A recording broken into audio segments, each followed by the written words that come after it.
saya sampaikan dua amalan, insya Allah manfaat. Mulai harimu baca Quran, tutupi harimu baca Quran. Kalau tidak bisa setiap waktu, setiap saat, paling tidak mulai harimu baca Quran, tutupi harimu baca Quran. Kalau bisa tutupi harimu baca surah Tabarak Al-Mulk. Kenapa? Karena salah satu surah yang menjaminkan kita selamat dari siksa kubur. Seandainya kita tidur meninggal dunia, insya Allah di siksa kubur diselamatkan oleh Allah dari azab. Suratul Mulk Tabarak. Amalan yang kedua, mulai hari ini tolong masing-masing punya kotak amal, simpan kotak amal di rumah. Untuk apa? Menjalankan sedekah subuh. Kenapa? Sedekah subuh termasuk sedekah yang terbaik. Semua sedekah setiap saat bagus, tapi yang terbaik, yang tersempurna di waktu subuh. Kenapa? Karena Rasulullah SAW bersabda, Allah turunkan malaikat, tugasnya satu. Di waktu subuh, malaikat mendoakan, Allah ganti yang lebih baik daripada orang yang berinfak di subuh hari. Apalagi saat bersedekah yang sering terlupa. Saya yakin Bapak Ibu, semua jamaah tidak diragukan bersedekah dan berinfak. Tetapi jangan lupa doa sesudah bersedekah. Sering tertinggal doa, padahal sedekah yang disertai doa termasuk doa makbul. Contoh, isi sedekah waktu subuh, begitu isi sedekah, ya Allah aku mohon dengan berkat sedekah ini sembuhkan kedua orang tua yang lagi sakit. Ya Allah dengan berkat sedekah ini sembuhkan penyakitku. Ya Allah dengan berkat sedekah ini kami sudah lama menikah belum punya keturunan, karuniailah kepada kami keturunan. Ada teman saya 17 tahun tidak punya keturunan. Dan amalan sedekah subuh, beliau telefon 6 bulan kemudian, Ustaz, alhamdulillah istri saya hamil, habis 17 tahun. Saya 13 tahun tidak punya keturunan, alhamdulillah kemarin baru istri saya melahirkan, usia sekarang 1 tahun 9 bulan, belum lagi, alhamdulillah dapat lagi yang sekarang usianya 3 bulan. Mudah-mudahan bisa hamil lagi dan bisa nikah lagi dan bisa banyak anak lagi. Saya mendorong adik-adik saya, masing-masing istrinya 4 dan setiap istri anaknya 1 lusin, biar seperti ayah saya. Kenapa? Coba bayangkan satu keluarga 48 anak, Masya Allah, dan semuanya penghafal Al-Quran. Dan bisa kita kembali untuk membangkitkan Al-Quran di Indonesia. Bapak Ibu, Timur Tengah sedang menghadapi banyak macam ujian. Yang menjadi harapan untuk masa depan umat Islam di seluruh dunia adalah Indonesia. Makanya saya selalu berkata, kalau Makkah Madinah tempat dan pusatnya kedatangan Islam, insya Allah Indonesia negara dan pusatnya bangkitnya Islam untuk dunia. Saya yakin itu. Jangan main-main, percaya diri. Kita negara terbesar sedunia penduduk Islam. Kita tidak boleh kalah. Harus semangat, berjiwa semangat, iman, yakin kepada Allah, apalagi bersama Al-Quran. Wallahi akan Allah turunkan pertolongannya untuk kita semua. Makanya sedekah subuh jangan dilupakan, apalagi disertai doa. Tolong istri 1, anak 1, bapak-bapak masing-masing 1, anak-anak masing-masing 1 kotak amal. Biasakan mereka. Lagi hadapi ujian, ya Allah berkat sedekah ini mudahkan ujian saya biar lulus. Ajarin mereka selalu bergantung dirinya kepada Allah Subhanahu wa taala. Itu namanya tawassul bil amali salih, wasilah dengan amal salih.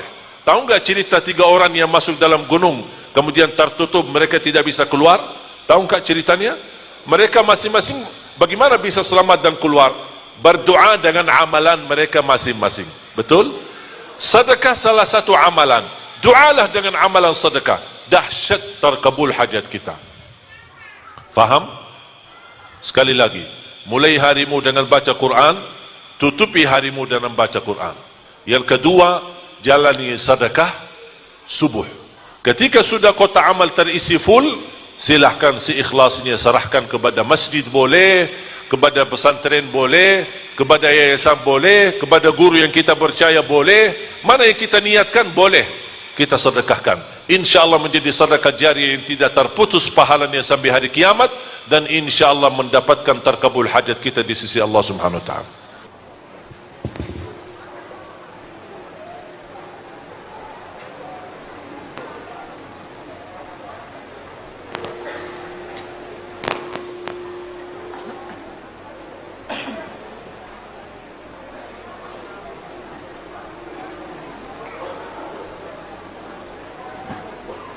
Sudah biasa cuci piring. Sudah saya faham cuci piring, cuci gelas. Saya suka bantu istri di rumah cuci piring. Jadi Rasulullah SAW suka bantu di rumah istrinya. Ngepel di rumah, cuci piring, masak. Kadang-kadang istri capek tidur, dapurnya kotor. Bangun pagi, kok dapurnya bersih? Siapa yang bersihin? Wallahu a'lam.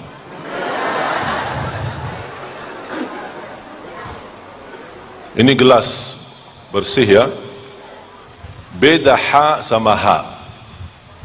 Ha bantu dengan udara. Ha. Coba. Ada udara ban ya. Kalau ha tidak ada banyak udara, cuma sedikit. Udara ditahan. Kalau lagi makanan pedas apa? Atau itu ha. Coba. Bersih ya. Karena banyak udara keluar jadi putih.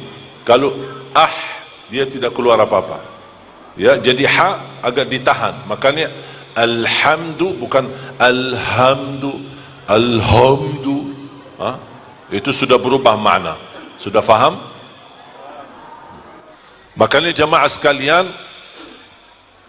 safari dakwah kami mulai dari Ramadan dan insyaAllah kami akan terus berjalanan safari dakwah ini sampai tanggal Hari Raya Idul Adha.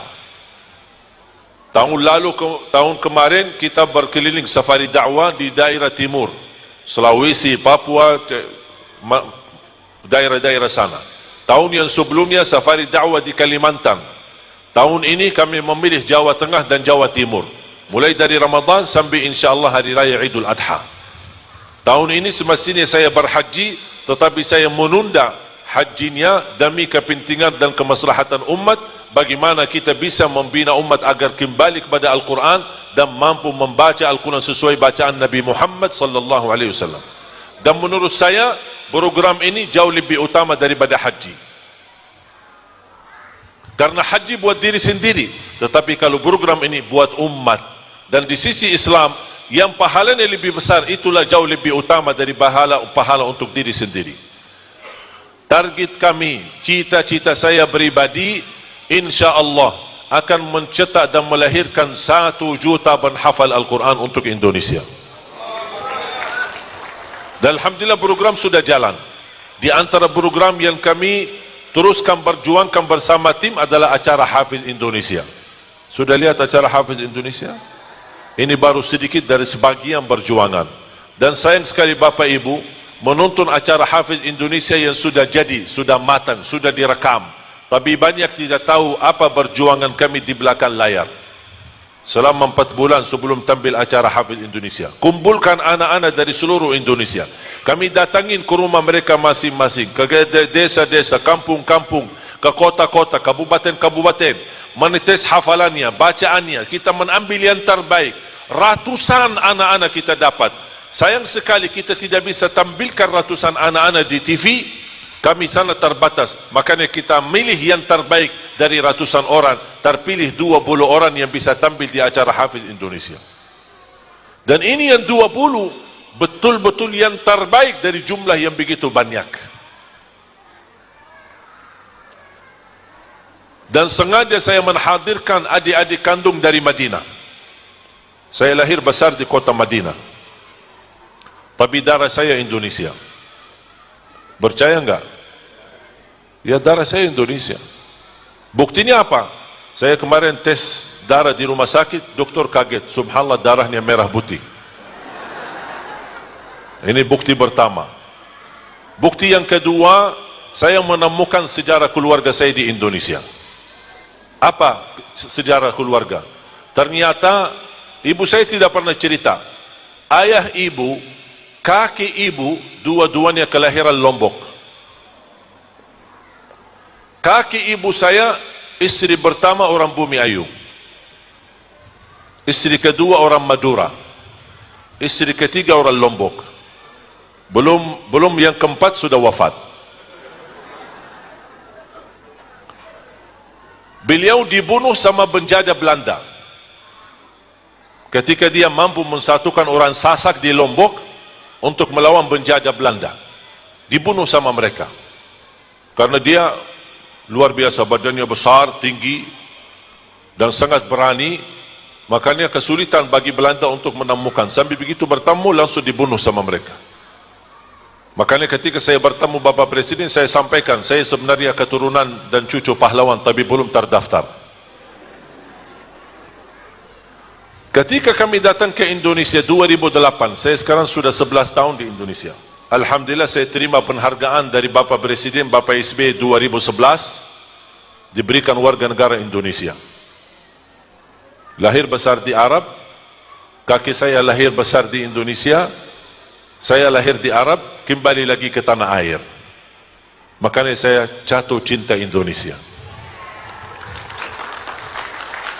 Terutama ibu-ibu juga. Yang buat saya sebenarnya betah di Indonesia ibu-ibu ini.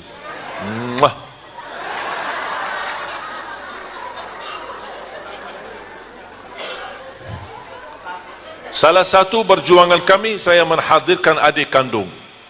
Saya punya saudara 12, timnas. Saya datangkan adik saya, ada 5 di Indonesia.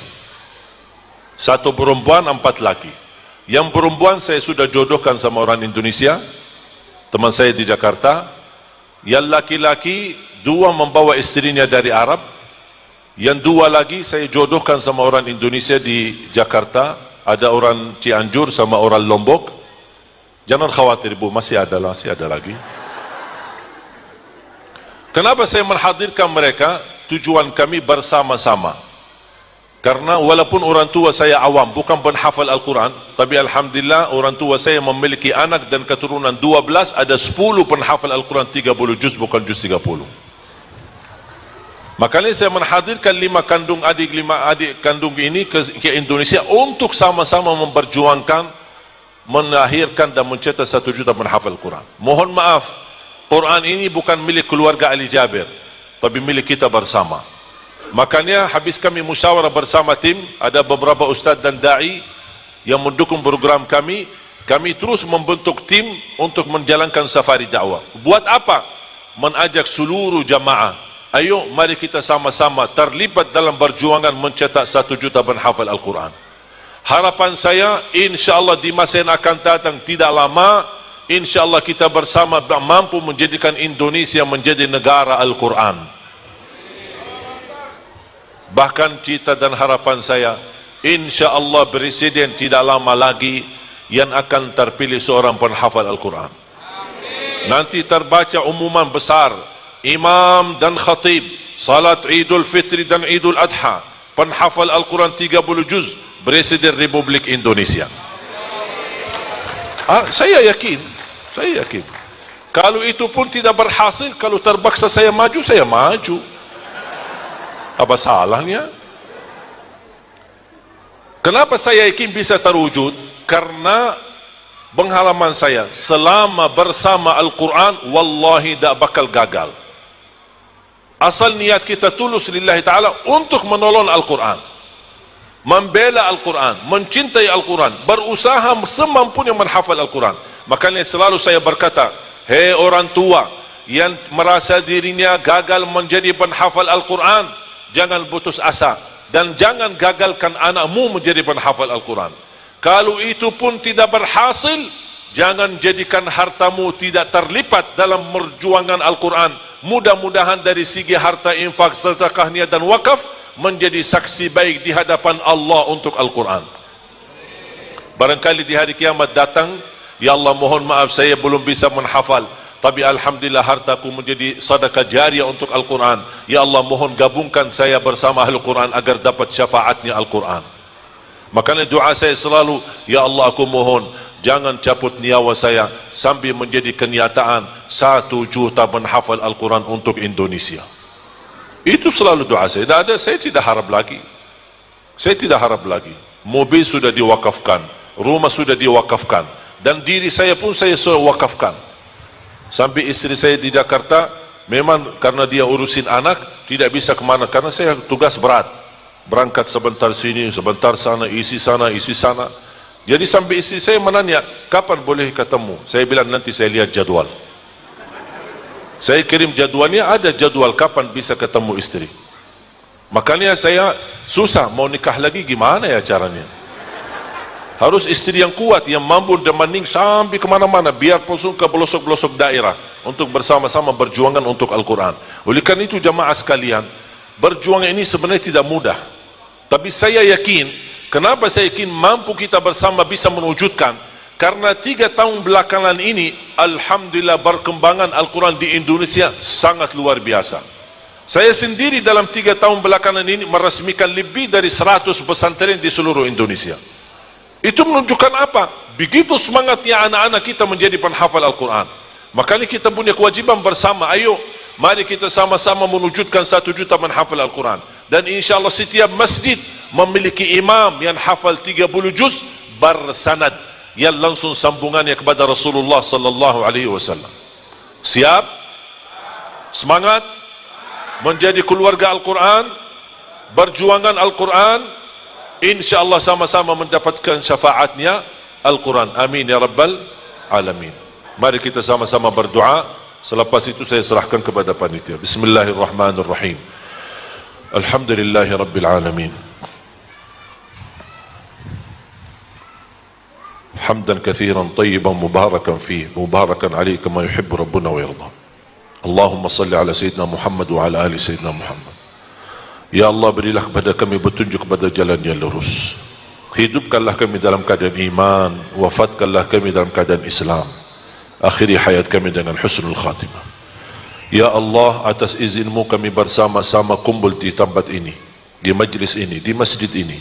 Berilah kepada kami kemuliaan, sama-sama bertemu kembali di dalam surgamu ya Allah, bersama Nabi Muhammad sallallahu alaihi wasallam. Ya Allah, jadikan kami semua ahlul Quran, para pencinta Al-Quran, berakhlak-akhlakul Quran, yang menjadikan hartanya, sedekahnya yang menjadi pendukung Al-Quran, yang menjadi saksi baik di hadapanmu hari kiamat. Ya Allah, berikan kepada kami semua syafaatnya Al-Quran. Jadikan keturunan kami anak dan cucu penghafal Al-Quran, yang mampu menhadiahkan kedua mahkota untuk orang tuanya ya Rabbal Alamin. Ya Allah, aku mohon untuk semua jamaah yang hadir, selepas majlis ini, masing-masing pulang sudah diampuni segala dosanya, disucikan hatinya, dibersihkan jiwanya, diselamatkan setiap langkah-langkahnya,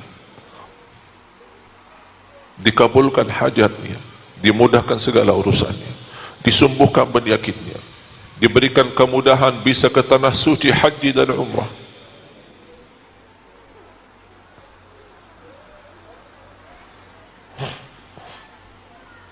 Rahmatika ya arhamar rahimin. Ya Allah, saksikanlah niat baik kami untuk bersama-sama menwujudkan negeri kami menjadi negara Al-Quran. Saksikan niat kami dan upaya ikhtiar kami menjadi amal salih yang tidak terputus pahalanya sampai hari kiamat. Jadikan perjuangan kami ini menjadi sedekah jariah bagi kami dan keluarga kami ya Rabbal Alamin. اغفر لنا ولوالدينا ولجميع المسلمين والمسلمات والمؤمنين والمؤمنات الأحياء منهم والأموات. ربنا آتنا في الدنيا حسنة وفي الآخرة حسنة وقنا عذاب النار. وصلى الله على سيدنا ونبينا محمد والحمد لله رب العالمين.